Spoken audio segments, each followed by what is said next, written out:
governed by a simple motto: promises made, promises kept. We're going to keep our promises. Nothing will stop me from keeping my word to you, the people.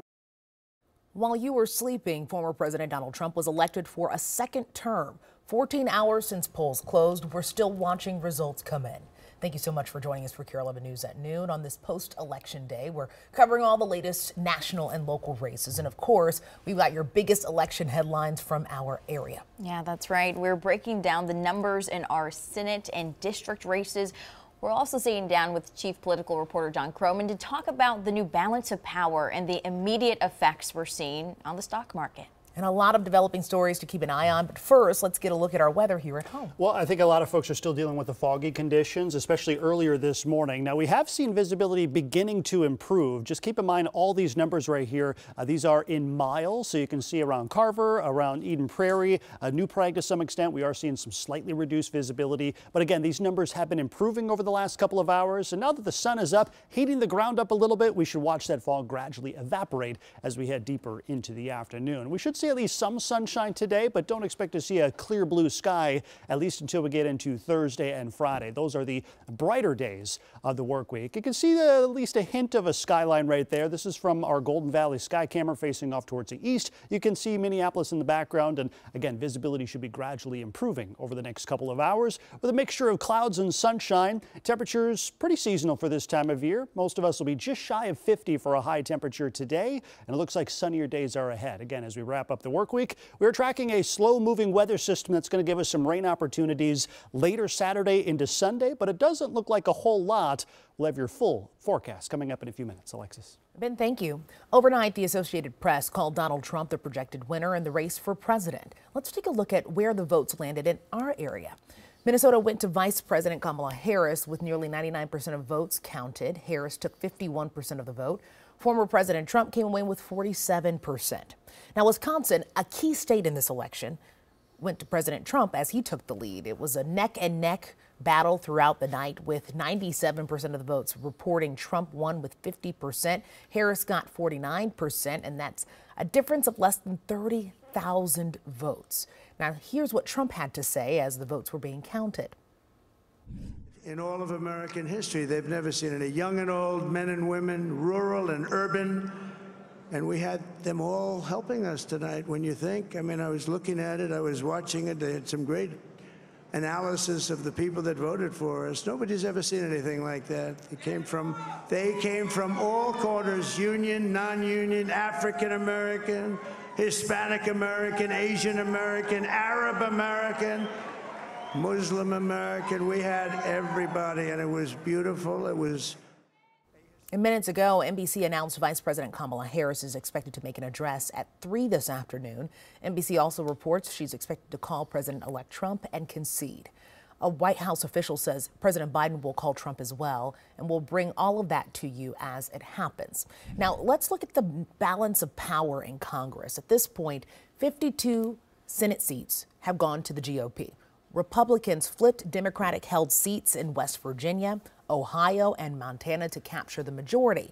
Republicans will control the U.S. Senate for the first time in 4 years. And of course, we have our chief political reporter, John Croman, back with us and to talk a little bit about what this change means. This is a conversation I think we're going to be having a lot in the news cycle, John. Sure. It's a big shift for the country from a Democratic president and Senate to now this change. Talk to me a little bit about what kind of changes we could expect. Well, it'll make it easier for Donald Trump to get his agenda pressed through. So he's got things he definitely wants to do, and having the Senate on his side is going to help. I mean, the Senate also has these kind of archaic rules, the filibuster rule, which means you sometimes need 60 votes to break a filibuster and allow a vote on something.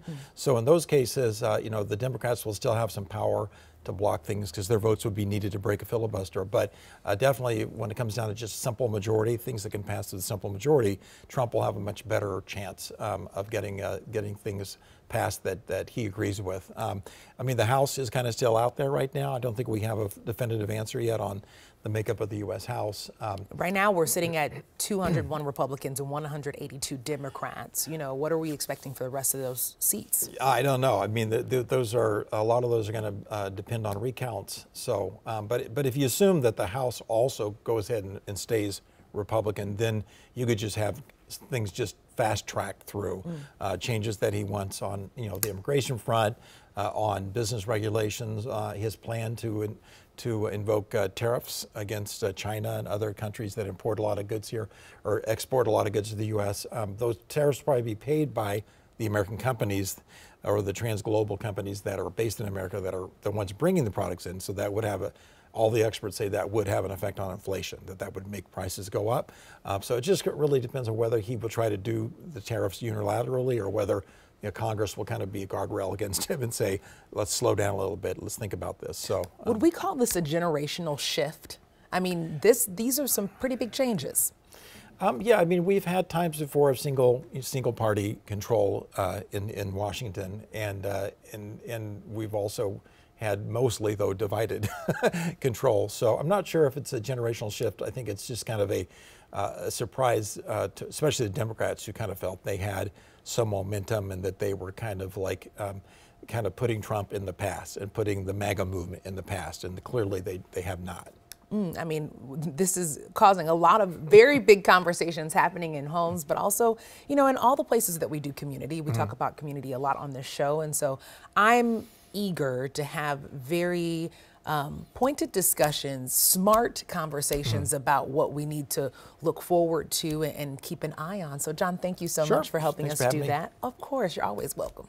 Well, you know, while we keep an eye on those national races, Cece, I know you've been tracking things here at home. What's the latest? Yeah, we can't forget about those closely watched local races. A lot of things are decided at the local level, so it's important to pay attention to that.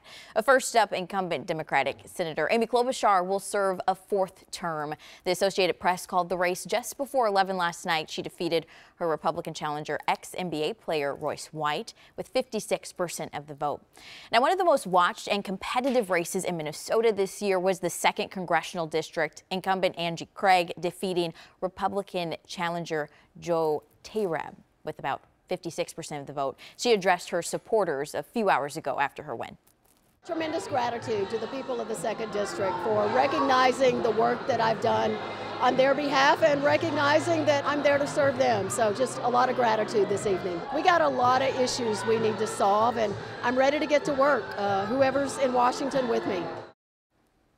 In District 3, Democrat Kelly Morrison will take over Dean Phillips' seat in Congress with 100% of precincts reporting. The former state senator defeats Republican Tad Jude with more than 200,000 votes. Over in the 6th Congressional District, Republican incumbent Tom Emmer easily wins with over 250,000 votes, defeating Democratic challenger Jeannie Hendricks. The House Majority Whip has represented District 6 since 2015. And in District 8, Republican Pete Stauber wins with 58% of the vote. Democratic candidate Jen Schultz had about 42%. Now, coming up in about 30 minutes, we take a look at other races across the state and seeing how Minnesotans voted in that. Alexis. Cece, thank you. And of course, we are also getting a first look at how the election results are impacting Wall Street. U.S. stocks rose sharply this morning following Trump's victory. The Dow rose more than 3.2%. The S&P and NASDAQ both surged about 2%. Experts say the bump was mostly fueled by the quick, decisive election in a market that relies on certainty. Now, we want to make sure that we are keeping you up to date on other big stories today, including a 25-year-old man from Minneapolis is in custody after a shooting in St. Paul that led to the death of a 26-year-old man. Police say they were called to the city's North End neighborhood Monday night after a man said he was assaulted in his car.